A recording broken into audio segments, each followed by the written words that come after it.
I woke up on a hospital bed with an IV in my arm and my sister crying beside me. "You collapsed," she said. "Your blood pressure was 190 over 110. The doctor said you're lucky it wasn't a stroke." I'm Marjorie Keller. I'm 52 years old, and I've spent the last 30 years of my life doing everything right. I worked my way up to senior operations manager at a logistics company in Des Moines. I paid for my kids' apartments, their cars, their trips, their dreams. After my husband walked out when they were little, I made a promise. They would never feel abandoned. They would have everything I didn't. And I kept that promise. Even when it meant working 70-hour weeks. Even when it meant I couldn't remember the last time I'd taken a vacation. Even when it meant I stopped recognizing my own reflection in the mirror. The doctor told me I needed to take a medical leave, 6 months minimum. My body was shutting down from chronic stress and exhaustion. When I told my kids, they were worried for about 30 seconds. Then my son Blake, 26, living in Austin on my dime, asked, "Wait, 6 months? Unpaid? Mom, I don't think you've thought this through. Who's going to help with my rent?"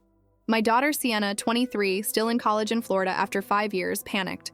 "What about my scuba certification in Key West? You already paid for it."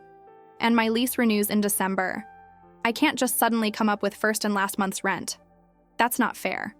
I sat in that hospital bed, staring at the two people I'd sacrificed everything for, and I realized something that made my chest tighten worse than any blood pressure spike. My children loved me, but they loved what I gave them more. And I had taught them that. So I made a decision that would either save my life or destroy my family. Without telling them, I canceled the credit cards I'd given them for emergencies, cards they'd been using for beach trips, expensive dinners, and spontaneous weekend getaways. I stopped the automatic deposits into their accounts. I broke my lease in Des Moines, paid the penalty with money I'd been saving for Sienna's graduation trip to Europe, and disappeared. I rented a tiny cabin in Cable, Wisconsin, a town so small you can hear the snow falling. No forwarding address, no explanation, just a text that said, "I'm taking time for myself. You're both adults. It's time you lived like it." The fallout was immediate and brutal. Blake's first text, "Mom, my card got declined at the grocery store. Is there an issue with the bank?" Sienna's voicemail crying, "Mom, call me. Something's wrong with my account. I have bills due." When I finally responded, I was calm, terrifyingly calm. "I'm not paying your bills anymore. You're 26 and 23. Figure it out." Blake accused me of abandoning him, the exact thing I'd spent 30 years trying to prevent. Sienna sobbed that I was being cruel, that this wasn't what mothers do, that she didn't ask to be born. And maybe they were right. Maybe I was breaking some sacred contract of motherhood, but I was also not dying in a hospital bed at 52, having given everything to people who never learned that love means more than taking. What happened next changed all of us forever. Blake lost his trendy Austin apartment and had to move in with a friend. For the first time in his life, he got a full-time job, steady, unglamorous, exhausting. Sienna had to drop out of school temporarily, move back to Iowa, and start waitressing at a diner to pay her own rent. They were furious. They felt betrayed. They stopped calling me. And I sat alone in that cabin by a frozen lake, wondering if I'd just made the worst mistake of my life. But something unexpected happened in that silence. I started waking up without my chest feeling tight. I started eating meals without checking my phone every 30 seconds. I started remembering what it felt like to just exist. Not as someone's mother, not as someone's employee, not as anyone's safety net, just as me. I met a woman named Ruth who ran the local general store. She was 70, widowed, and still volunteered at the church making meals for families in need. She handed me a casserole one evening and said, "You look like you could use something warm." I started attending a small parish nearby. Not out of obligation, but because the quiet ritual of it felt like returning to something I'd forgotten. I didn't take communion. I wasn't sure I deserved it. But I sat in the back pew and breathed. And sometimes that was enough.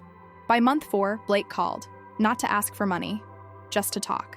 His voice cracked when he said, "I finally understand what you did for 30 years, Mom. And I'm sorry." Sienna took longer, but one spring morning she showed up at my cabin unannounced with groceries and cooked me breakfast. Badly, but earnestly. She said, "I didn't know how much you were carrying." The story of what I did next. How I learned to forgive myself. How my children learned to stand on their own. how we rebuilt our family from the ground up, is not a fairy tale. It's messy and painful and full of mistakes, but it's also about the most radical thing a woman can do: choose herself without apologizing.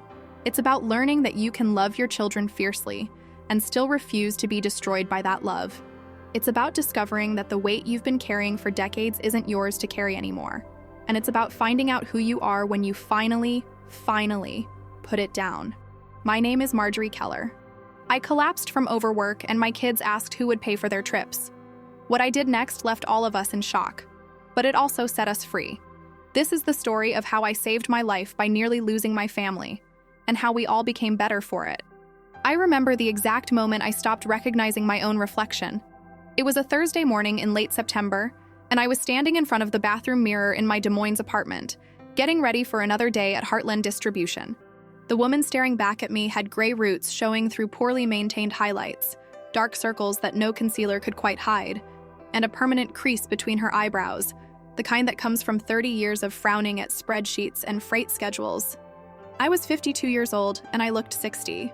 I splashed cold water on my face, applied my makeup with the efficiency of someone who'd done it 10,000 times, and told myself the same thing I'd been telling myself for years: just get through today. Tomorrow will be easier. Tomorrow never was. My apartment was a modest 2-bedroom on the east side of Des Moines, near the railroad tracks. I'd lived there for 8 years, ever since Blake moved out to chase his entrepreneurial dreams in Austin. The second bedroom had become a home office filled with filing cabinets, a printer that jammed constantly, and a desk covered in Post-it notes reminding me of deadlines, insurance payments, and my kids' birthdays. The walls were beige. I'd been meaning to paint them for years, maybe a soft blue or sage green, something calming, but I never had time. The living room had a couch I'd bought on sale at Ashley Furniture, a coffee table with water rings from too many late-night cups of tea, and a TV I rarely watched. The only decoration was a framed photo on the mantel: Blake and Sienna as children, grinning gap-toothed at the camera, their arms around my neck at a carnival in Adventureland. David had taken that photo back when we were still pretending to be a family. I grabbed my travel mug, already filled with black coffee, no sugar, because I'd trained myself to like it bitter, and headed out the door. October in Iowa meant crisp mornings, the kind where you could see your breath but didn't quite need a heavy coat yet. The leaves were starting to turn, splashes of amber and rust against a pale gray sky. I drove the same route I'd driven for 15 years, down Euclid Avenue, past the Quick Trip where I sometimes grabbed gas station breakfast burritos when I was running late, over the Des Moines River, and into the industrial district where Heartland Distribution squatted like a massive concrete beast. Heartland wasn't glamorous. It was a logistics company that coordinated shipments across the Midwest, agricultural equipment to Nebraska, construction materials to Kansas, packaged foods to Minnesota. My job as senior operations manager meant I spent most of my day solving problems: delayed trucks, damaged freight, miscommunications between suppliers and clients, and the occasional driver who decided to take an unscheduled detour through a casino in Council Bluffs. I'd been promoted 6 times in 30 years. Each promotion came with more responsibility, longer hours, and a raise that never quite felt like enough to justify the cost. But I stayed, because staying meant I could pay Blake's rent. Staying meant Sienna could take that extra semester to explore her interests. Staying meant I didn't have to admit that maybe I'd built my entire identity around being useful to people who'd stopped noticing I was drowning. I parked in my usual spot, 3rd row, near the dumpster that always smelled faintly of rotting produce, and walked through the loading dock entrance. The warehouse floor was already buzzing, forklifts beeping, pallets being moved, the low rumble of semi-trucks idling outside. "Morning, Marjorie," called out Tommy Chen, one of the younger warehouse supervisors. He was 28, energetic, always wore a Carhartt jacket even when it was 70 degrees. "Got a situation with the Omaha shipment. Suppliers saying they can't deliver until next week, but the client's contract says—" "I know what the contract says," I interrupted, not unkindly. "Forward me the emails. I'll handle it." I always handled it. My office was on the 2nd floor, overlooking the warehouse floor through a wall of dusty windows. It was small, just enough room for a desk, 2 chairs for meetings, and a filing cabinet that was perpetually overflowing. The fluorescent lights buzzed like trapped flies. I'd put up a small desk plant once, a succulent that was supposed to be impossible to kill.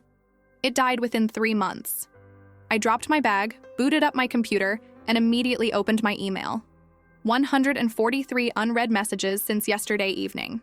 I started triaging. Urgent, important, delegate, delete. At 9:47 a.m., my phone buzzed. A text from Sienna. Sienna. Morning, Mama? Quick question. Can you Venmo me $200? My roommate's birthday dinner tonight, and I already committed. I stared at the message for a long moment. This was the third quick question this month. Last week, it was $150 for textbooks she forgot to buy.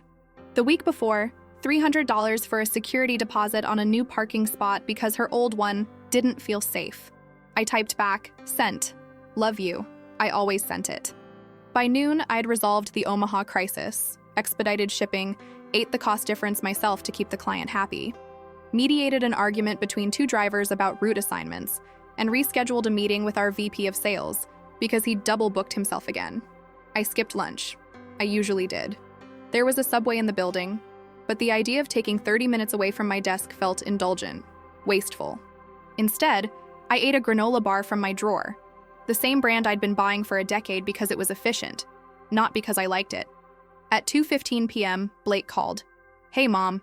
His voice had that careful cheerfulness that meant he wanted something. Hi, honey. How's Austin? Hot. Always hot. He laughed, and I could picture him in his apartment, one of those trendy places with exposed brick and industrial lighting that costs twice what it should. Listen, I've got an opportunity. There's this marketing conference in Denver next month, and it's like the place to network for digital branding. I really think it could open doors. That sounds great, I said, typing an email with one hand. Yeah, so the ticket's like $800. And then there's the hotel and flight, but I can probably keep that under a grand total if I... Blake. I stopped typing. How much are you asking for? A pause. $1,800. Maybe $2,000 to be safe. $2,000. I thought about my savings account, the one I'd been contributing to for Sienna's graduation trip to Europe, a surprise I hadn't told her about yet. It had $4,300 in it. I'll think about it, I said. Mom, the early bird registration ends Friday.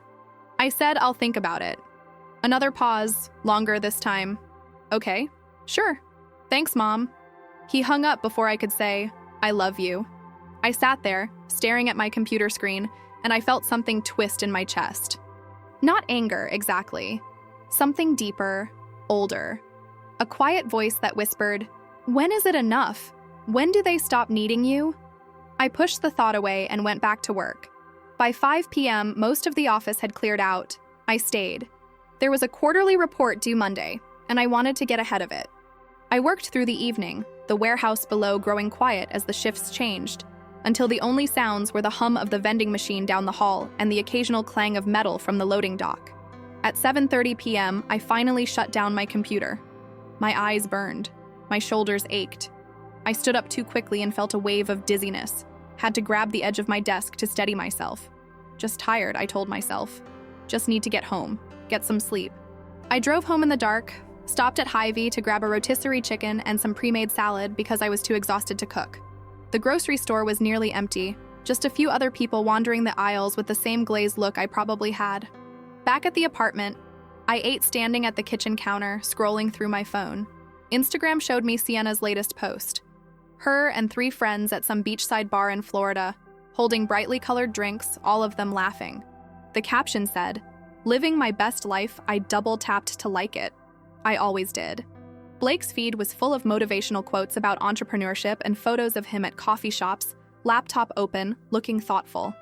One post from earlier today, "Grinding never stops. Big things coming." I wondered if he'd eaten today, if he was taking care of himself, if he ever thought about me the way I thought about him, constantly, reflexively, like breathing. I put my phone down and stared at the wall. That's when I noticed it.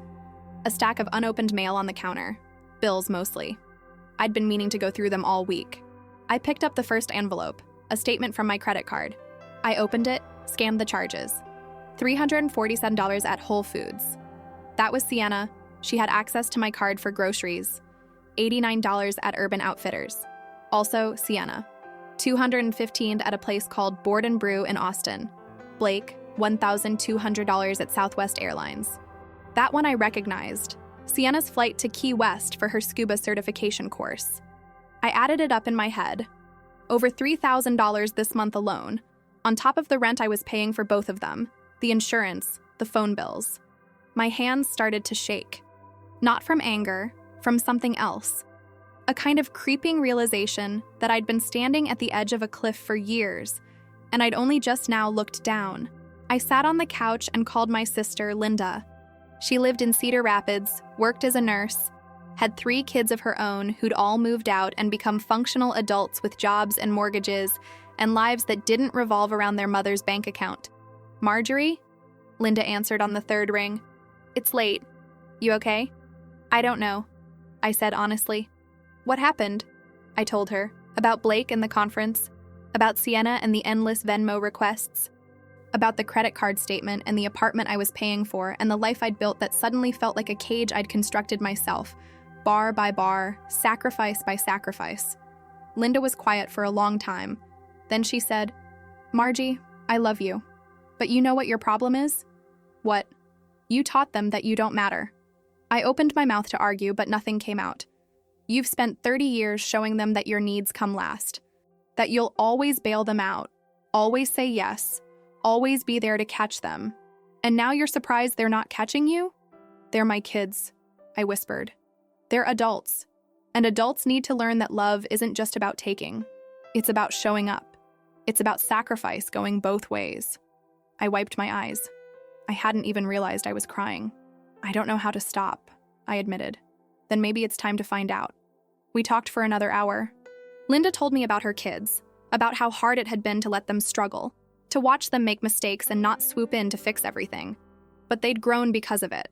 They'd become people she was proud of, not because they were perfect, but because they were resilient. "You're a good mom, Margie," Linda said before we hung up. "But you're allowed to be a person too." I went to bed that night and couldn't sleep. I lay there in the dark, listening to the freight trains rumble past on the tracks outside, and I thought about my life. I thought about David, leaving because he wasn't built for this. I thought about Blake and Sienna, growing up watching me work myself to the bone and learning that's just what mothers do. I thought about the woman in the mirror that morning, the one I didn't recognize. And I thought about something my own mother used to say back when I was young and she was still alive. "Marjorie, you can't pour from an empty cup." I'd always dismissed it as a cliche. But lying there in the dark, I realized my cup hadn't just been empty for years. It had shattered. The collapse happened on a Tuesday. I remember because Tuesdays were always our busiest days. Shipments coming in from the weekend, clients calling to confirm Thursday deliveries, the warehouse floor at maximum chaos. I'd woken up that morning feeling off. My chest was tight, like someone was sitting on it. My head throbbed with a dull, persistent ache that 2 Advil hadn't touched. I'd barely slept the night before, up until 3 a.m. finishing the quarterly report, and when my alarm went off at 6, I'd seriously considered calling in sick. But I didn't, because there was a meeting at 10 with a major client from Omaha, and I was the only one who knew the account inside and out. Because Tommy Chen was still learning the supplier systems and needed my help. Because if I didn't show up, everything would fall apart. That's what I told myself anyway. I dragged myself out of bed, went through my morning routine on autopilot, and drove to work with my hands trembling slightly on the steering wheel. By 9 a.m., I knew something was seriously wrong. The tightness in my chest had spread to my left arm. I felt nauseous, dizzy. But the meeting was in an hour, and I'd already printed the presentation materials, already confirmed the conference room booking. Just get through the meeting, I thought. Then you can rest. At 9:45, I stood up to head to the conference room, and the world tilted. I grabbed the edge of my desk, tried to breathe through it, but the room kept spinning. I heard myself say something. Maybe I'm fine. Maybe nothing coherent. And then my legs gave out. I don't remember hitting the floor. I remember voices, distant and warped like I was underwater. I remember Tommy Chen's face above mine, his eyes wide with panic, saying, "Someone call 911." I remember thinking, absurdly, but the meeting, then nothing. I woke up in Mercy Medical Center with an IV in my arm, and my sister Linda sitting beside the bed, her eyes red from crying. "Hey," she said softly when she saw me stir. "Welcome back." "What?" My throat was dry, my voice scratchy. "What happened?" "You collapsed. They said your blood pressure was through the roof. You're lucky it wasn't a full-blown stroke." The word stroke hit me like cold water. "I called Blake and Sienna," Linda continued. "They're on their way." I wanted to tell her not to bother them, that I was fine, that they had their own lives and I didn't want to be a burden. But before I could say anything, Dr. Patel walked in, a woman in her 40s with kind eyes and a no-nonsense demeanor. "Ms. Keller," she said, pulling up a chair beside the bed. "We need to talk." She laid it out plainly. My blood pressure had been 190 over 110 when I arrived. I was severely dehydrated, malnourished, and showing signs of chronic stress-induced hypertension. Blood work showed my cortisol levels were dangerously high. "You're running your body into the ground," Dr. Patel said. "And if you don't make significant changes, reduce your workload, manage your stress, take care of yourself, you're at serious risk for a stroke or heart attack." I nodded. I promised I'd do better. She looked at me like she'd heard that promise 1,000 times before. "I'm prescribing you a medical leave from work. Minimum 3 months, ideally 6. And I want you to see a therapist. This isn't just physical, Marjorie. This is burnout. 6 months." The words felt impossible. "I can't take 6 months off," I said. "My job. Your job will be there. You won't be if you keep this up." Linda squeezed my hand. "Listen to her, Margie." Blake and Sienna arrived that evening.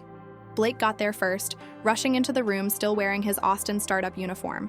Skinny jeans, a faded band t-shirt, expensive sneakers.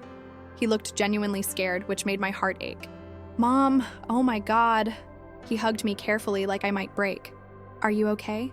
They said you collapsed." I got on the first flight I could. "I'm okay, honey. Just overdid it." Sienna arrived an hour later, her eyes swollen from crying.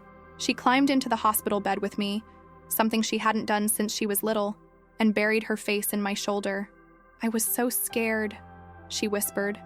I held them both, and for a moment, everything felt right. Like maybe this was the wake-up call we all needed. Like maybe things would change. We talked for a while. They asked questions about what the doctor said, about how long I'd be in the hospital, just overnight for observation, about what happened at work. Then, when visiting hours were almost over, I told them about Dr. Patel's recommendation. She wants me to take a medical leave. 6 months. They both nodded, looking concerned. "That's good, Mom," Blake said. "You need to rest." "Yeah," Sienna agreed. "You've been working way too hard." I took a breath. "It's unpaid leave. The company policy." Blake's expression shifted slightly. Just a flicker, but I saw it. "Unpaid?" he repeated. "Yes. Which means I'm going to need to adjust some things, budget differently." Sienna sat up a little. "What do you mean, adjust?" "I mean I won't have the same income, so I'll need to cut back on expenses." The silence that followed was heavy. "Mom," Blake said carefully, "when you say cut back, like, how much are we talking?" I looked at him, really looked at him. At his expensive sneakers, his iPhone Pro, the Apple Watch on his wrist that I'd bought him for Christmas. "Blake, I might not be able to help with your rent for a while." His face went pale. "What?" "Mom, I can't just... I signed a lease. I have bills. I can't just suddenly come up with $2,000 a month." "You're 26, I said quietly. "You have a degree in marketing. You could get a full-time job." "I have a job. I'm building my brand. I'm doing freelance." "That's not the same as steady income." "So what? You just want me to give up on my dreams?" "I want you to take responsibility for yourself." He stood up, running his hand through his hair. "This is insane. You collapsed from overwork and now you're punishing us?" Sienna's voice was small. "Mom, I have my scuba certification in 2 weeks. It's already paid for. Well, you paid for it, but..." "Sienna," I interrupted, "you're 23. You've been in college for 5 years. Maybe it's time to what? Drop out? Get some minimum wage job instead of finishing my degree? To take ownership of your life." She looked at me like I'd slapped her. "I didn't ask to be born, Mom. I didn't ask you to work yourself to death. That was your choice." The words hung in the air like smoke. Linda, who'd been standing quietly by the window, finally spoke. "Sienna, that's enough." "No, it's not," Sienna said, tears streaming down her face. "She's acting like we're some kind of burden, like everything she did for us was this huge sacrifice she resents." "It was a sacrifice," Linda said firmly, "and she doesn't resent it, but she's allowed to stop sacrificing herself." Blake grabbed his jacket. "I need some air." He left without saying goodbye. Sienna stayed a few more minutes curled up in the chair, crying quietly. Eventually, she whispered, "I'm sorry you're sick, Mom. I really am." Then she left too.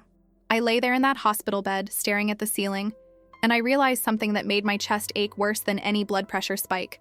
My children loved me, but they loved what I gave them more. And I had taught them that. They released me from the hospital the next morning with a folder full of discharge papers, 3 prescription bottles, and instructions to reduce stress, as if stress were something you could just decide to put down like a heavy suitcase. Linda drove me back to my apartment. We didn't talk much during the ride. What was there to say? My children had made it clear where their priorities were, and I'd made it clear that I was finally going to choose myself. The apartment felt different when I walked in. Smaller, maybe. Or I was just seeing it clearly for the first time. The beige walls that had never been painted, the furniture bought on sale and never replaced, the framed photo of Blake and Sienna from 15 years ago that I dusted every week like a shrine. Linda helped me settle onto the couch, made me tea I didn't want, and sat across from me with her hands folded in her lap. "What are you thinking?" she asked. I stared at the steam rising from my mug. "I'm thinking I've spent 30 years being afraid of the wrong thing." "What do you mean?" "I was afraid they'd feel abandoned, that they'd grow up like I did, wondering why I wasn't enough to make their father stay. So I gave them everything. I made sure they never had to want for anything, never had to struggle, never had to wonder if I loved them." I looked up at her. "But I taught them the wrong lesson, Linda. I taught them that love means never having to be responsible for yourself." Linda nodded slowly. "So what are you going to do?" "I don't know yet, but I know I can't keep living like this." She stayed with me that afternoon, helping me organize the paperwork from the hospital, making sure I took my medication, and eventually going through my mail while I dozed on and off. Around 4 p.m., she held up an envelope. "Margie, when's your lease up?" "December." "Why?" "Because your rent just went up.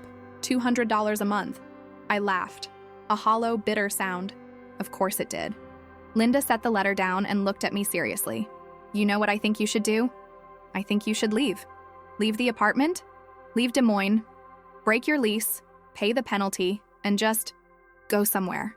Somewhere quiet where nobody knows you and nobody needs anything from you." The idea was so absurd I almost dismissed it outright. But then I thought about the woman in the mirror that morning before the collapse. I thought about 30 years of fluorescent lights and freight schedules and phone calls that always started with, "Mom, quick question." "Where would I even go?" I asked. Linda pulled out her phone and started scrolling. "Remember my friend Paula? From nursing school? She moved up to Cable, Wisconsin after she retired. Tiny town, right on Lake Namakagon. She's always posting about how peaceful it is. Wisconsin. It's only like 6 hours from here. Far enough to have space, close enough to come back if you need to." She kept scrolling. "Look, there are Airbnbs, cabins mostly. Some of them are like $500 a month. $500. Less than a third of my rent in Des Moines. Linda, I can't just run away." She looked at me with an expression I recognized from when we were kids, and she was about to tell me something I needed to hear. "Marjorie Ann Keller, you are not running away. You're running toward yourself. And if Blake and Sienna can't understand that, that's their problem, not yours." I spent the next 3 days thinking about it. I didn't tell Blake or Sienna what I was considering. Blake had texted once, "Hope you're feeling better," and that was it. Sienna hadn't contacted me at all. On Thursday morning, I logged into my bank account and looked at the numbers. My savings account had $4,300. My checking account had $2,100. I had credit card debt of about $8,000. Most of it from the past year, covering Blake's rent when he was between clients, and Sienna's emergency car repair in Florida. If I broke my lease in Des Moines, the penalty would be $2,400. If I rented a cabin in Cable for 6 months at $500 a month, that was $3,000. Add in gas, food, utilities. I could make it work. It would be tight, but I could make it work. For the first time in my life, I could actually afford to take care of only myself. The thought was terrifying and exhilarating in equal measure. I called my landlord that afternoon and told him I'd be breaking my lease. He was annoyed but professional. I'd have to be out by the end of October, 3 weeks. Then I did something I'd been avoiding. I called Heartland Distribution and spoke to my boss, Jim Hendricks. "Marjorie," he said, his voice warm with concern. "How are you feeling? Everyone here's been worried." "I'm okay, Jim. Listen, I need to talk to you about the medical leave." We discussed the details. He confirmed what I already knew. I could take up to 6 months unpaid, and my position would be held. They'd bring in a temp to cover my responsibilities. My health insurance would continue, but I'd have to cover the full premium myself, about $600 a month. Take the time you need, Jim said. You've been the backbone of this place for 15 years. We'll manage. After we hung up, I sat there holding my phone and felt an unexpected pang of grief. I'd poured so much of myself into that job. It had been my identity, my purpose, my excuse for why I couldn't slow down, and they'd manage without me. Everyone would manage without me. The question was, could I manage without being needed? I started making lists. Things to pack, things to sell, things to cancel. The credit cards Blake and Sienna had been using, the ones I'd given them for emergencies, sat in my wallet like lead weights. I pulled them out and stared at them, one with Blake's name embossed on it, one with Sienna's. I thought about all the times I'd checked the statements and winced, the $200 dinners, the spontaneous weekend trips, the necessary purchases that were anything but. I thought about Dr. Patel's words. You're running your body into the ground. I picked up my phone and logged into my credit card account. It took less than 5 minutes to cancel both cards. The confirmation emails came through immediately. Your authorized user cards have been deactivated. I waited for the guilt to hit. It didn't come. What came instead was a strange, weightless feeling, like I'd been holding my breath underwater for years and had finally surfaced. I knew Blake and Sienna would notice soon, probably the next time they tried to use the cards. And I knew they'd be angry. But for the first time in 3 decades, their anger felt like their problem, not mine. The call came on Saturday morning. I was packing boxes in my bedroom, clothes I hadn't worn in years, books I'd bought but never read, all the accumulated debris of a life lived in survival mode, when my phone buzzed. Blake. FaceTime. I almost didn't answer, but I did. His face filled the screen and he looked furious. Mom, what the hell? No greeting, no, how are you feeling? Just straight to anger. Hello, Blake. My card got declined at the grocery store. Do you know how embarrassing that is? I kept folding a sweater. I canceled the cards. You what? Why would you do that without telling me? Because they're my cards, and I can't afford to keep subsidizing your life. His jaw clenched. Subsidizing? Mom, I'm not some freeloader. I've been building something in Austin. You know that. What I know is that you're 26 years old and you still need your mother to pay for your groceries. That's not fair. What's not fair, Blake, is that I collapsed at work and your first concern was who was going to pay for your conference ticket. He looked genuinely stung by that. I was scared when you were in the hospital. I know. But you were also more scared of losing your financial safety net. So this is what, punishment? You're punishing me for not being perfect? I'm not punishing you. I'm letting you grow up. He laughed, sharp and bitter. Letting me grow up? Mom, I'm an adult. I have a job. Then act like it. Get a full-time position. One with a salary and benefits. Learn to live within your means. Why are you being like this? His voice cracked. This isn't you. You've always been there for us. Always. That's the problem, Blake. I was so busy being there for you that I forgot to be there for myself. He stared at me through the screen, and for a moment I saw the little boy he used to be, the one who'd climb into my lap when he had nightmares, who'd hold my hand crossing the street, who'd tell me I was the best mom in the world. I don't understand, he said quietly. I know, but maybe you will someday. He hung up without saying goodbye. I set my phone down and went back to packing. Sienna's reaction was worse. She called Sunday evening, and I could tell from her voice she'd been crying. Mom, I can't believe you do this to me. Sienna, my rent's due next week. I was counting on that money. How am I supposed to pay it? You could get a job. I have school, Mom. I can't work full-time and go to school.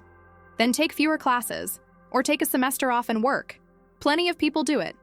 I didn't work this hard to drop out now. Her voice was rising, panicked.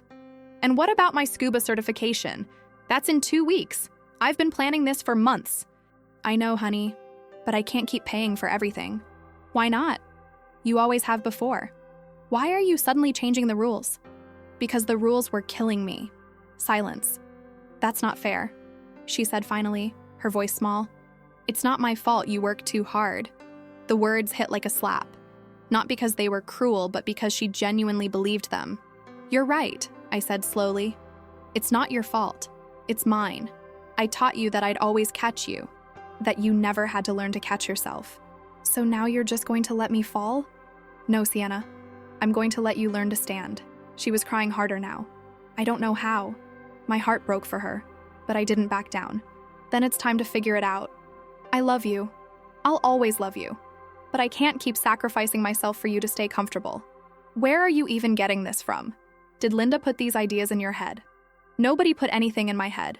I'm making my own choices for the first time in 30 years. Well, your choices suck. She hung up. I sat on my half-packed bedroom floor and cried. Not delicate tears, ugly, heaving sobs that left me gasping. I cried for the mother I'd tried so hard to be, for the children I'd failed to prepare for real life, for the woman I'd neglected until she collapsed. And when the tears finally stopped, I got up, washed my face, and kept packing. Linda helped me move on Halloween.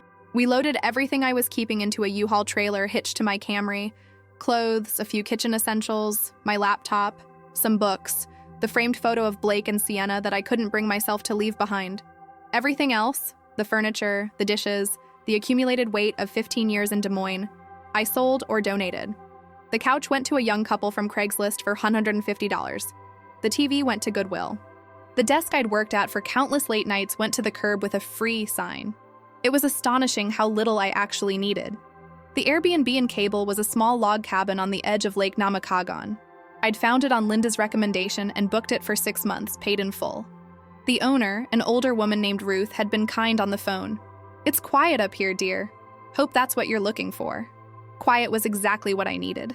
Linda hugged me before I left. "You're doing the right thing, Margie. Even if it doesn't feel like it yet. I hope so. And hey, if you need me, I'm just a phone call away." "I know. Thank you. For everything." She squeezed my hand. "Go find yourself." I drove north through Iowa and into Wisconsin as the late October afternoon faded into evening. The landscape changed gradually, the flat farmland of Iowa giving way to rolling hills, then dense forests of pine and birch. The air grew colder. I passed small towns with names like Hayward and Spooner, places that looked like they hadn't changed in 50 years. By the time I reached Cable, it was dark. The GPS led me down a winding dirt road through trees that seemed to close in around me. For a moment, I wondered if I'd made a terrible mistake. What was I doing, running away to the middle of nowhere like some kind of hermit? Then I saw the cabin.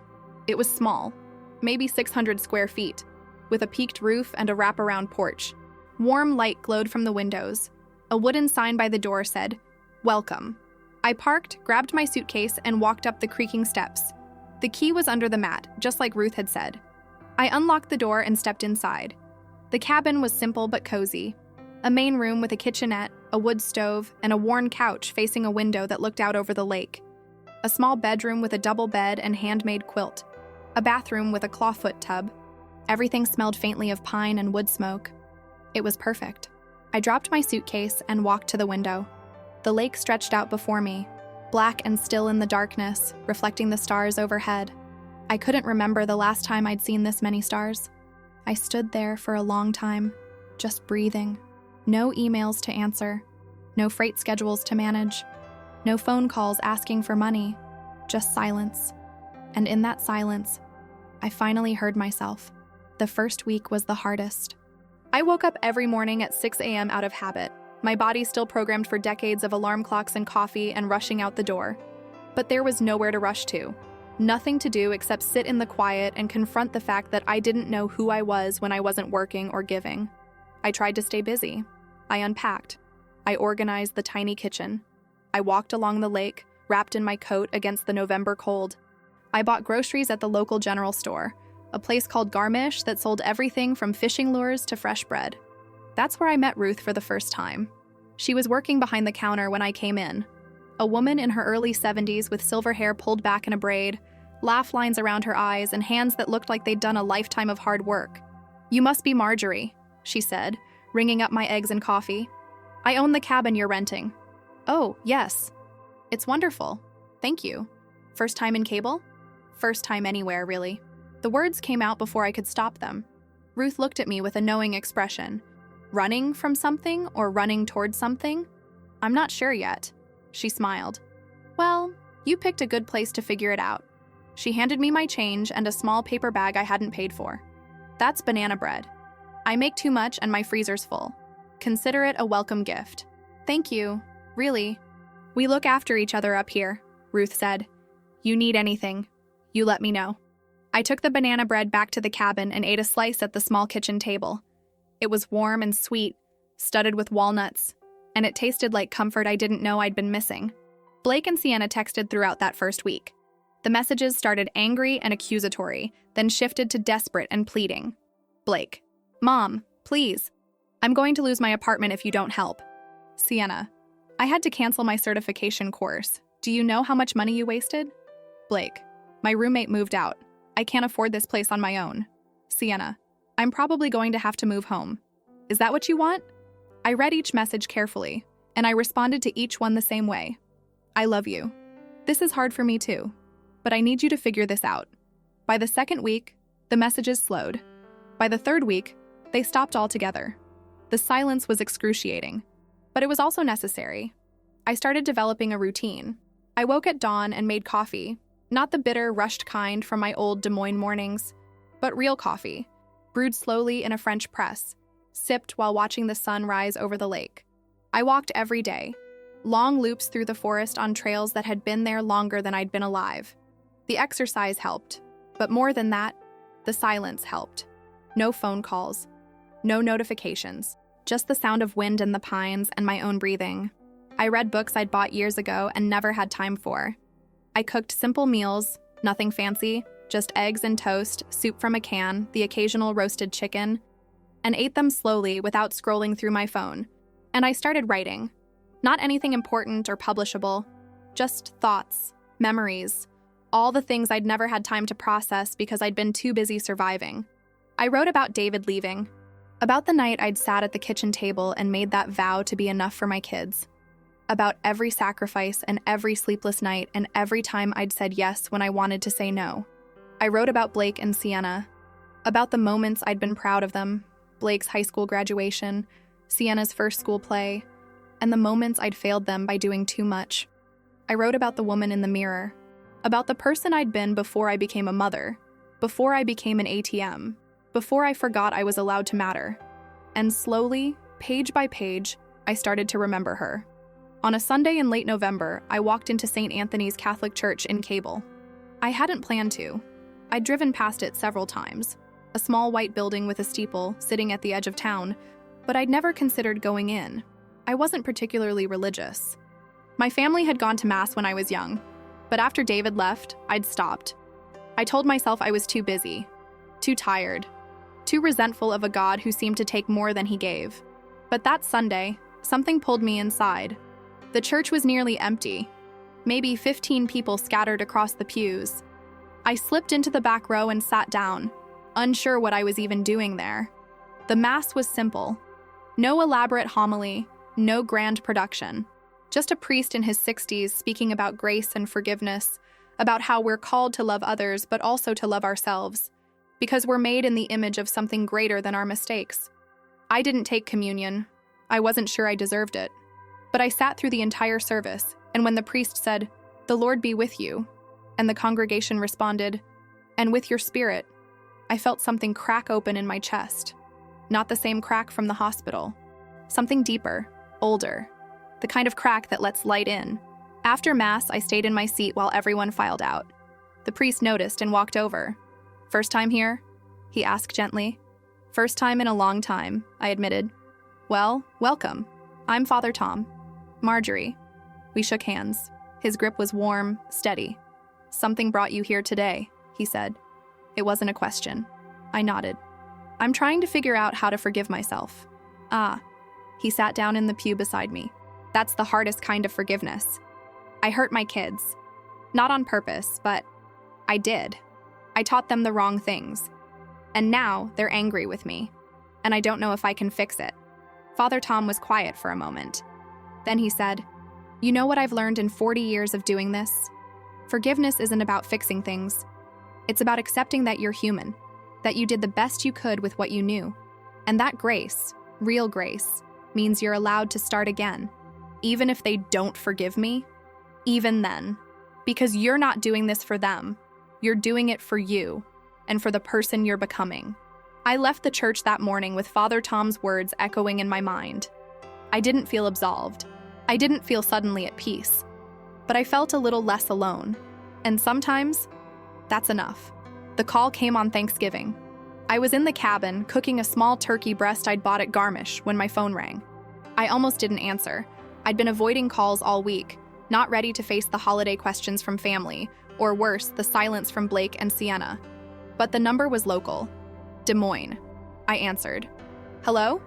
Ms. Keller, this is Heartland Distribution. I'm calling about your position. My stomach dropped. Is something wrong? Not exactly, but we need to discuss the temporary arrangement. The contractor we brought in to cover your role. Well, she's indicated she'd be interested in a permanent position. We wanted to check in with you about your plans. I sat down heavily at the kitchen table. My medical leave isn't up until April. I understand, but we need to start planning. If you're not planning to return, we'd like to begin the transition process. And if I am planning to return? A pause. Then we'll honor your position, of course. But Ms. Keller, honestly, we weren't sure you would return. You sounded pretty burned out. I looked around the cabin, at the wood stove crackling softly, at the lake outside, gray and calm under a cloudy sky, at the life I'd been building here, small and quiet and entirely my own. Can I think about it? I asked. Of course. We'll need an answer by mid-January. After we hung up, I sat there for a long time, the smell of roasting turkey filling the cabin. For 30 years, my job had been my identity. The thing that gave me purpose, gave me worth, gave me a reason to keep going even when I was exhausted. But now, sitting in this quiet place, I realized something. I didn't miss it. I didn't miss the fluorescent lights or the freight schedules or the constant pressure. I didn't miss being indispensable, because being indispensable had nearly killed me. What I missed was my children, but I couldn't go back to being their safety net. I couldn't go back to the person who said yes to everything and no to herself. I had to figure out who I was now, and whether they could accept that person. That evening, I picked up my phone and did something I'd been avoiding for weeks. I called Blake. He answered on the fourth ring. Mom? Hi, honey. Happy Thanksgiving. A long pause. Yeah, you too. How are you? I'm okay. I moved in with my friend Eric. He needed a roommate and I needed a place, so yeah, it's small, but it's working. And work? Another pause. I got a job, full-time, at a marketing firm here in Austin. It's not what I wanted, but it pays the bills. Pride swelled in my chest. Blake, that's wonderful. Yeah, well, I didn't really have a choice, did I? The bitterness in his voice stung, but I didn't apologize. I'm proud of you, I said instead. Are you? Because it kind of feels like you threw me to the wolves. I know it feels that way. But Blake, you're surviving. You're figuring it out. That's more than I ever taught you. He was quiet, then softer. I've been angry with you. I know. I'm still angry. I know. But I get it now. A little. The work thing. How exhausting it is. How you can't just magic money into existence. My throat tightened.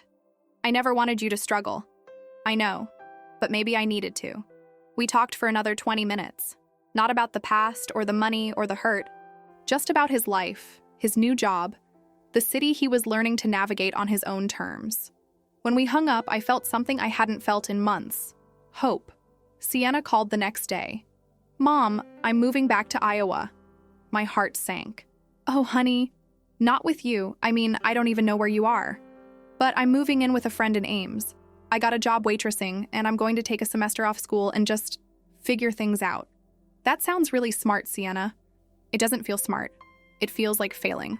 It's not failing. It's adapting. She laughed bitterly. You sound like a self-help book. Maybe I've been reading too many. A pause. Then, I'm still mad at you. I know. You really hurt me, Mom. I know, and I'm sorry. Not for what I did, but for how it felt. You deserved better than me just disappearing. You didn't disappear, you ran away. Maybe. But Sienna, I was dying. And I needed to save myself before I could be any good to you. She was crying now. I just miss you. I miss you too, baby, so much. Where are you? I told her about Cable, about the cabin, about the quiet and the lake, and the slow process of remembering who I was. It sounds lonely, she said. Sometimes it is. But it's also healing. Will you come back? I don't know yet. But I hope you'll visit me when you're ready. Maybe. It wasn't forgiveness, but it was a start. December came cold and white. Snow fell softly over Cable, blanketing the forest and the lake in silence. I chopped wood for the stove, learning the rhythm of it, the satisfaction of stacking the logs neatly on the porch. Ruth stopped by one afternoon with a casserole, some kind of chicken and rice dish that smelled like comfort. "Thought you might need a hot meal," she said. "You didn't have to do that." "I know, but it's what we do here. Look after each other." She came inside and we sat by the stove, drinking tea and talking. She told me about her life. 40 years married to a man who'd died of cancer 5 years ago. 3 kids who'd all moved away. A lifetime of work and worry and love. "Do you ever regret it?" I asked. "All the sacrifice?" Ruth considered this. "No, but I learned something after Bill died. I learned that you can love people with your whole heart and still keep a piece for yourself. In fact, you have to. Because if you give everything away, there's nothing left when they're gone. How do you find the balance? You don't. You just keep trying. Every day you wake up and you choose, who am I today? The person others need, or the person I need to be? And sometimes you choose them, and sometimes you choose you. But the choosing itself, that's where the grace is." I thought about that long after she left. About the choosing. About grace. On Christmas Eve, I attended midnight mass at St. Anthony's. The church was full this time, the pews packed with families and couples and elderly folks wrapped in scarves.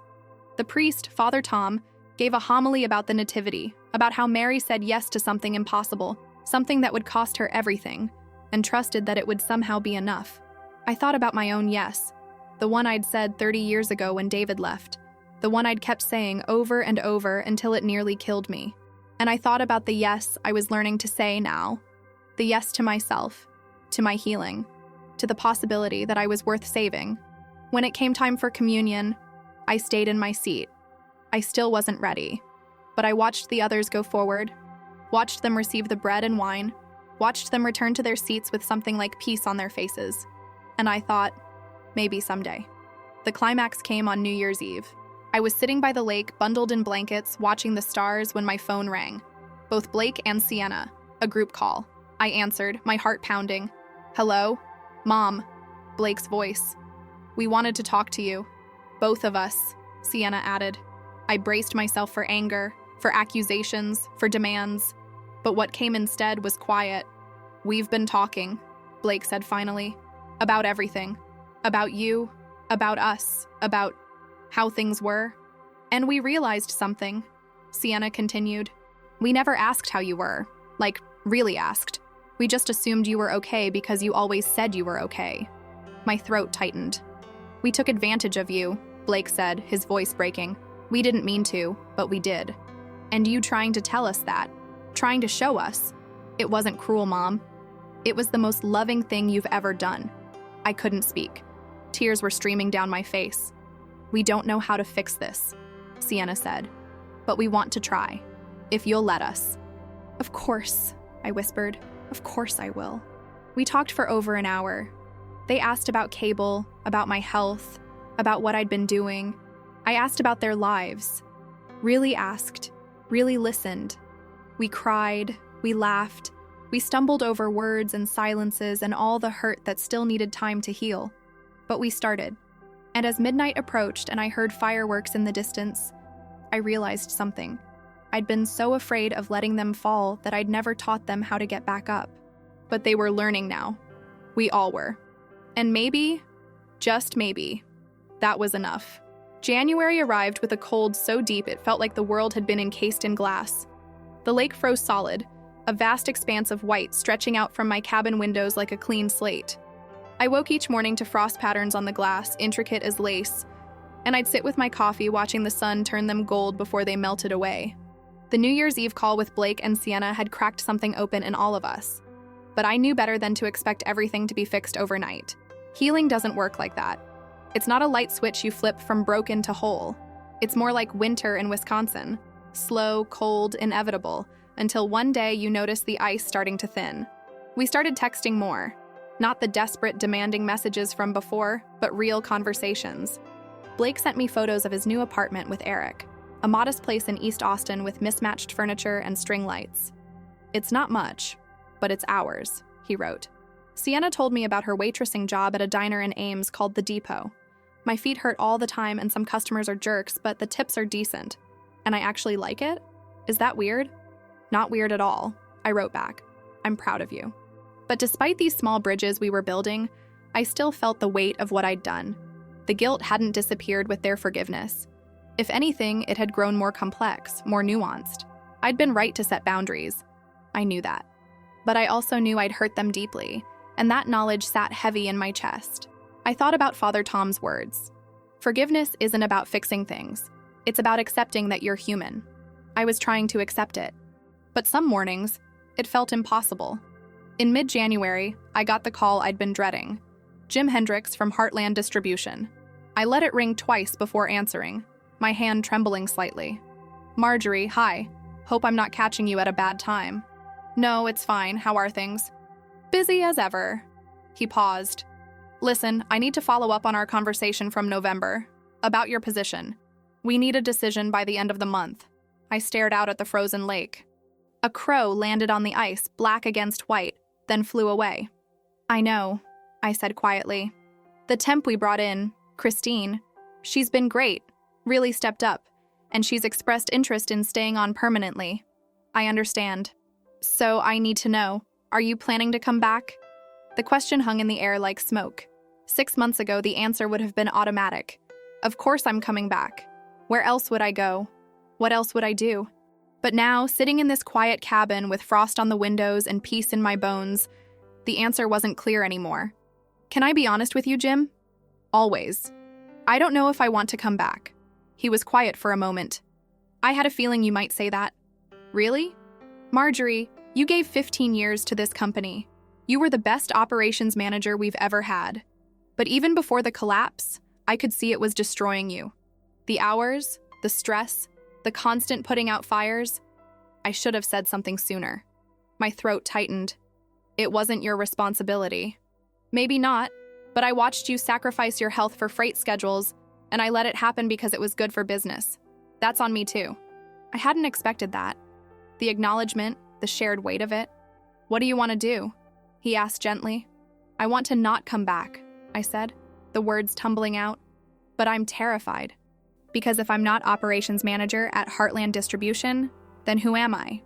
You're Marjorie Keller, and that's enough. I laughed, but it came out choked. Everyone keeps telling me that. Maybe because it's true. We talked logistics after that. If I officially resigned, I'd lose my health insurance but gain access to my 401k without penalty. I had enough saved to survive for a year, maybe more if I stayed in cable and lived simply. Jim promised me a strong reference, said I could always come back if I changed my mind, though we both knew I wouldn't. When I hung up, I sat very still. I'd just quit my job. After 30 years of my identity being tied to work, to providing, to being indispensable, I'd just walked away. And I felt terrified and exhilarated and completely unmoored. I called Linda that evening. I quit, I told her. Your job? Yes. She was quiet for a moment. Then, how do you feel? Like I just jumped off a cliff and I don't know if there's water at the bottom. There is, I promise. How do you know? Because you're not falling anymore, Margie. You're flying. The guilt hit hardest at night. I'd lie in bed in the dark cabin, listening to the wind in the pines, and I'd think about all the ways I'd failed. Not just with Blake and Sienna, but with myself. I'd spent 3 decades believing that my worth was measured in what I could give, what I could do, how useful I could be. And when I finally tried to stop, to choose myself, I'd hurt the people I loved most. What kind of mother does that? The question circled in my mind like a vulture. One particularly bad night in late January, I got out of bed and sat by the wood stove, wrapped in a blanket, crying quietly. I hadn't had a panic attack in years, but I recognized the signs. The tight chest, the shallow breathing, the feeling that the walls were closing in. I tried to pray. Not formally, not with any real structure, just desperate words thrown into the darkness. Please, I don't know what I'm doing. I don't know if I made the right choice. Please just tell me it's going to be okay.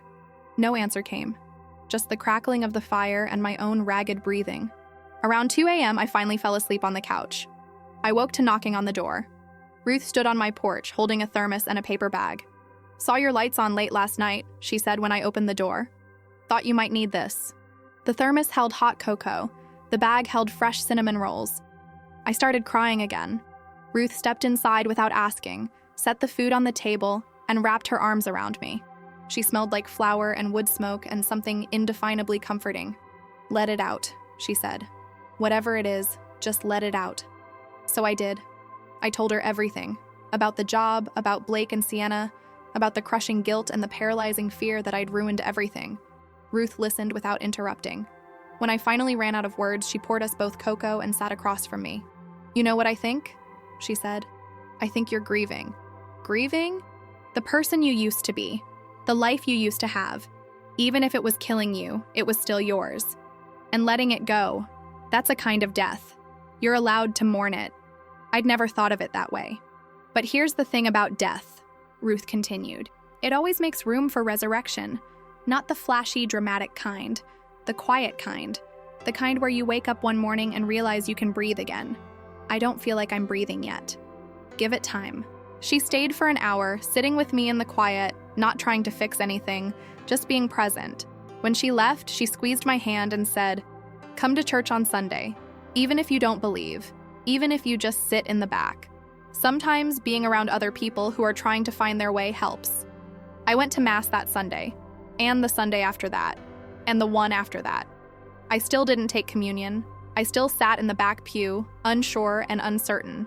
But I listened to Father Tom's homilies about grace and mercy, and the radical idea that we are loved not for what we do, but for who we are. I listened to the readings, stories of people who failed and were forgiven, who fell and got back up, who were called to impossible things and somehow found the strength. And slowly, week by week, something shifted.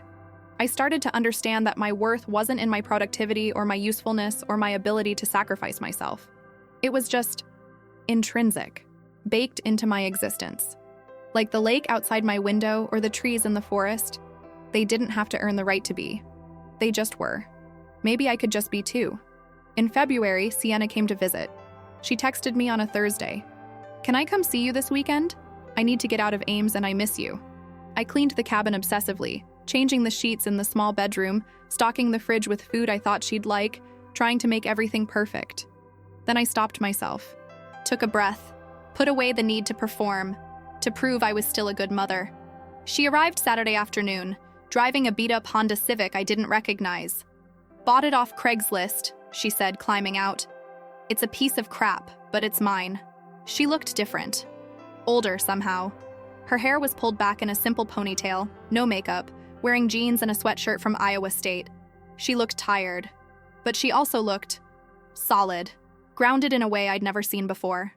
We hugged on the porch, and I fought the urge to hold her too tight, too long. "The cabin's beautiful, Mom," she said, looking around. "It's small, but it's enough." We spent the weekend talking, really talking, not just surface-level checking in. She told me about the diner, about the early mornings and the difficult customers and the camaraderie with the other waitresses. She told me about living with her friend in Ames, about learning to budget, about the satisfaction of paying her own rent for the first time. "I didn't think I could do it," she admitted on Saturday night. We were sitting by the fire drinking tea. "When you cut me off, I was so angry. I thought you were being cruel." "I know, but then I had to figure it out, and I did.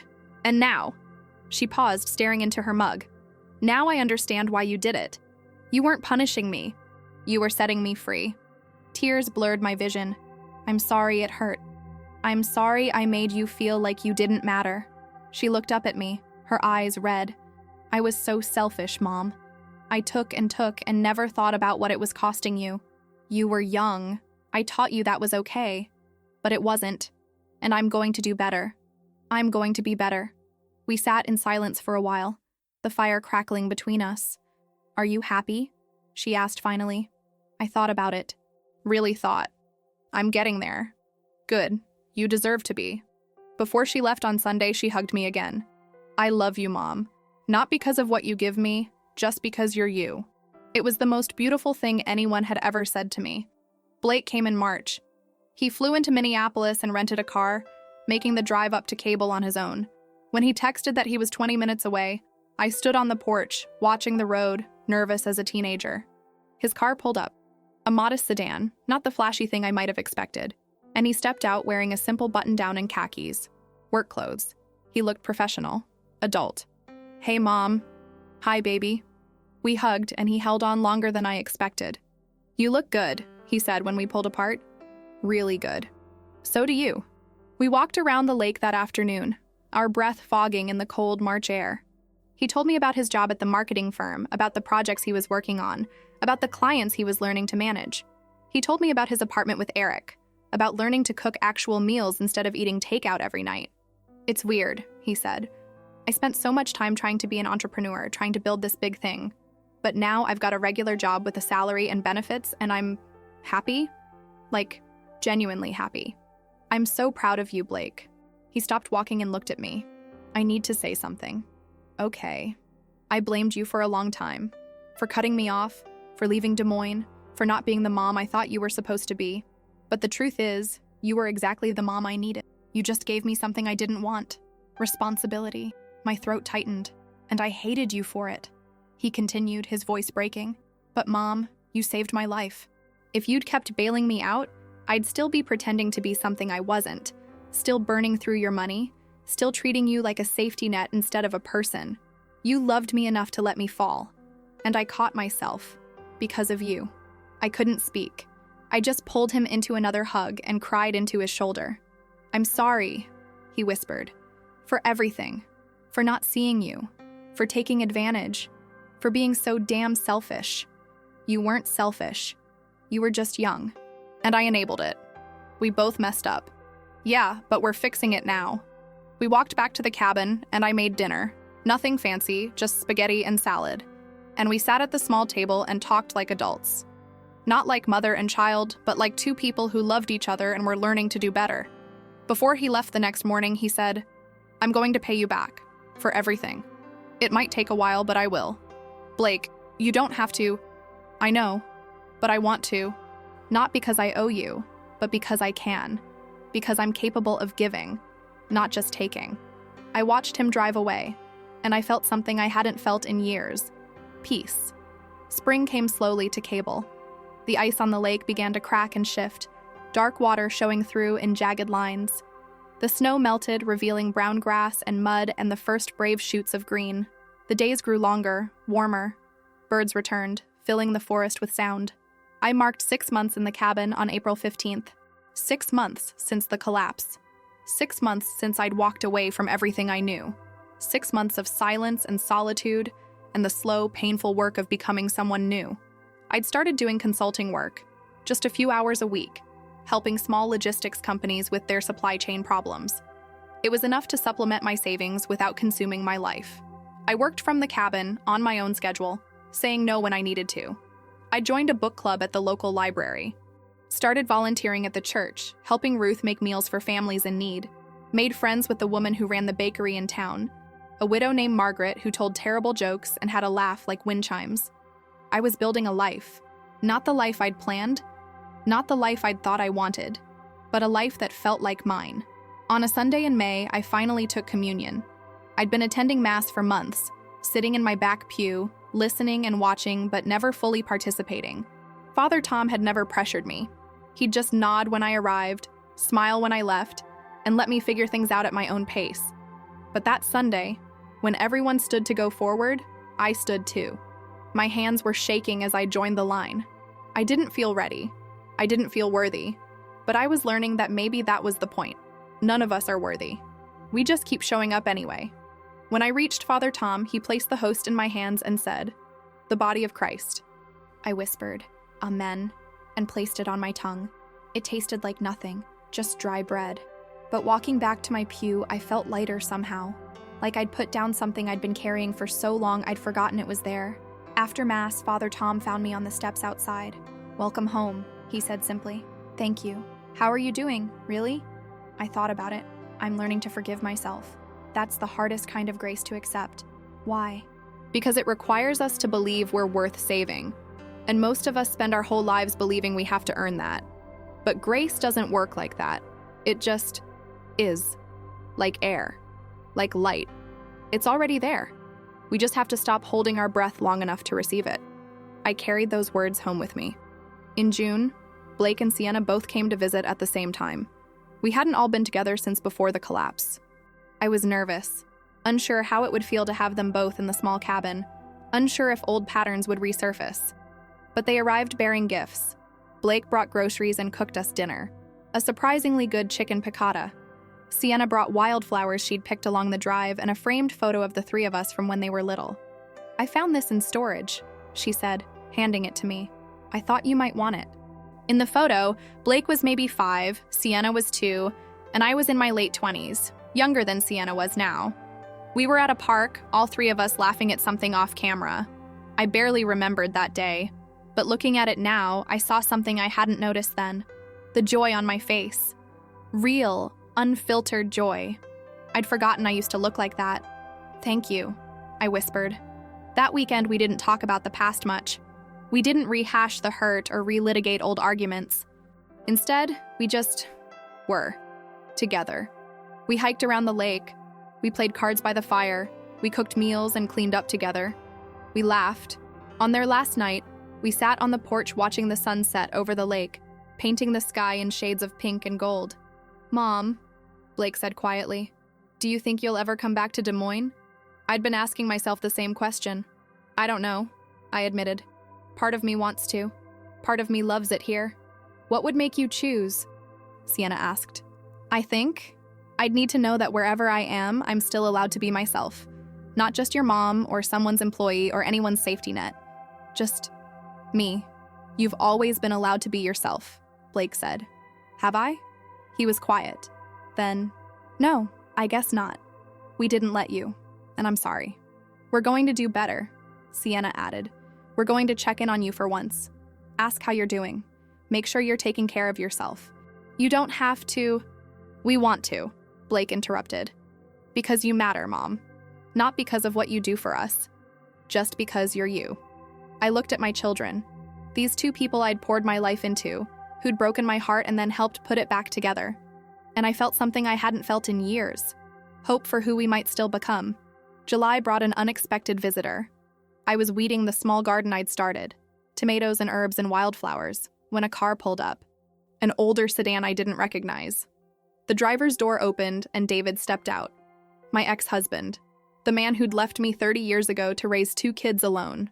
The man I'd spent decades resenting and then, eventually, forgetting. He looked old, gray-haired, lined face, thinner than I remembered. He stood by his car uncertainly, like he wasn't sure if he should approach. I stood up slowly, wiping dirt from my hands. "Marjorie." His voice was rougher than I remembered. "I hope it's okay that I came. Blake gave me the address. I can leave if—" "What do you want, David?" He flinched. "To talk. If you'll let me. I know I don't deserve it." Every instinct told me to send him away, to protect myself, to not let him back in after all this time. But I thought about grace, about forgiveness, about the fact that I was learning to give myself second chances. And maybe, others deserved them too. 5 minutes, I said. We sat on the porch steps. He didn't try to touch me, didn't make excuses for why he'd stayed away so long. "I heard you collapsed," he started. "Blake told me, and I realized I'd spent 30 years running away from responsibility, and you'd spent 30 years drowning in it. Because of me." I didn't argue. "I was a coward," he continued. "I told myself I wasn't built for family life. But the truth is, I was just scared. Scared of failing, scared of not being enough. So I left. And I let you carry everything. Why are you telling me this now?" "Because Blake also told me what you did. How you finally walked away, chose yourself, taught them to stand on their own. And I realized," his voice cracked, "I realized you're braver than I ever was. And I wanted to tell you that. And to say I'm sorry. For all of it." I looked at him. This man who'd shaped so much of my life by his absence, and I felt nothing. Not anger, not love, not even resentment. Just a quiet acknowledgement of what was. "I forgive you," I said. He looked startled. "You do?" "Not for you, for me, because I'm tired of carrying anger around. I've carried enough." We sat in silence for a moment. "Are you happy?" he asked. "I'm getting there." "Good. You deserve it. You always did." He left after that, and I watched his car disappear down the dirt road. I didn't cry. I didn't feel closure exactly, but I felt lighter. One more weight I didn't have to carry anymore. August marked 1 year since the collapse. I woke early on the anniversary, walked down to the lake, and sat on the dock watching the sunrise. The water was calm, mirror smooth, reflecting the pink and gold sky. I thought about the woman I'd been a year ago, exhausted, trapped, slowly dying under the weight of everyone else's needs. I thought about the woman I was now, still learning, still healing, but breathing, finally breathing. My phone buzzed. A text from Blake. 1 year, Mom.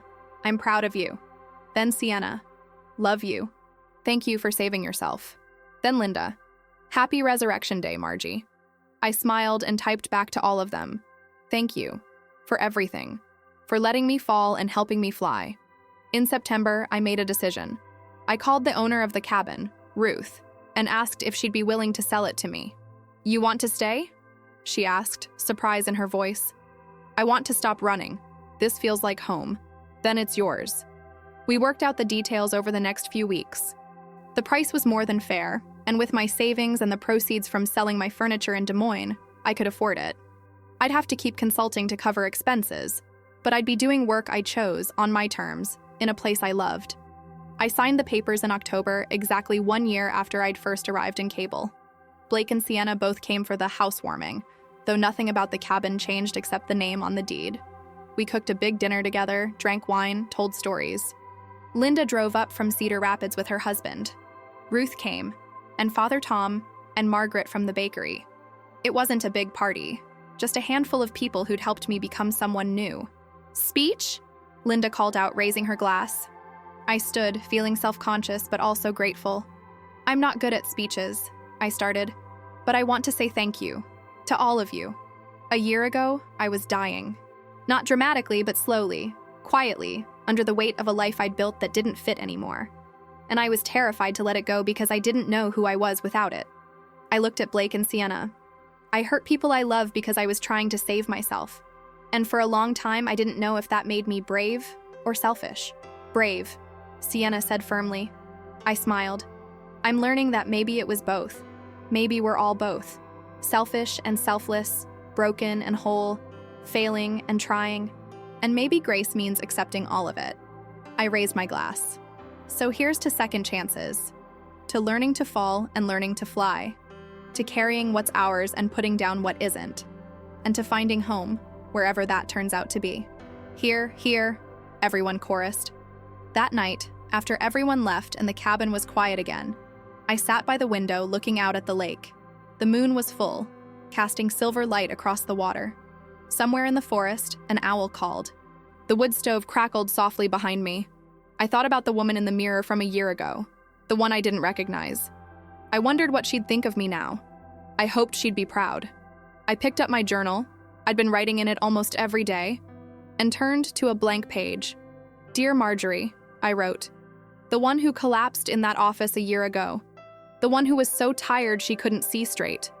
The one who thought she had to be everything to everyone, or she'd be nothing at all. I want you to know, you were wrong. You were always enough, just as you were. You didn't have to earn love through sacrifice. You didn't have to destroy yourself to prove your worth. You were valuable simply because you existed. It took me a year to learn that. A year of silence and solitude and mistakes and grace. A year of learning to fall and learning to fly. I hope wherever you are now, because I know I'm not entirely you anymore, I hope you're proud of who we became. I hope you know it was worth it. The pain, the fear, the letting go, all of it was worth it. Because now, finally, I know who I am. I'm not operations manager at Heartland Distribution. I'm not just Blake and Sienna's mom. I'm not defined by my usefulness or my productivity or my willingness to sacrifice. I'm Marjorie Keller, and that's enough. I closed the journal and looked out at the lake again. The water was still. The stars were bright. And for the first time in 30 years, I felt at peace. Not because everything was perfect. Blake and Sienna still had struggles. I still had days when the guilt crept back in, when I wondered if I'd done the right thing.